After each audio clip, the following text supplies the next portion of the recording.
Samantala, kaugnay ng nagaganap na pananalasa ng Bagyong Ophel, kunin natin ang mga datos ng mga apektadong kababayan natin mula kay Alvin Baltasar, live mula sa National Risk Reduction and Management Council. Alvin? Yes, walo na opisyal na bilang na itatalang nawawala ng National Disaster Risk Reduction and Management Council kaugnay ng Bagyong Ophel.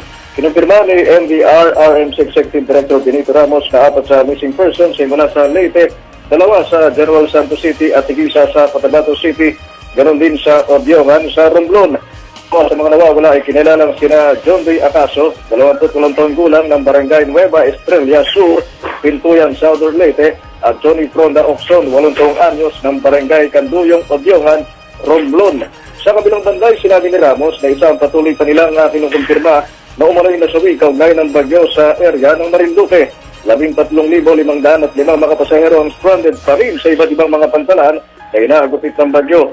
Ipid din sa pagbiyahe ang may 85 mga truck at kotse, 300 rolling cargos, 127 vessel, habang 54 na mga bangka ang hindi pa rin makapaglayag at kasalukuyang stranded sa Cagayan de Oro, Central Visayas, Southern Tagalog, Western Visayas, Bicol at Northern Mindanao. Ilang bahagi naman ng pundasyon sa Tagalan, Surigao del Norte, Borongan, Eastern Samar, Biliran at Leyte ang wala pa ring supply ng kuryente. Para sa Telebisyon ng Bayan, Alvin Baltasar, ang naging tagapagbalita.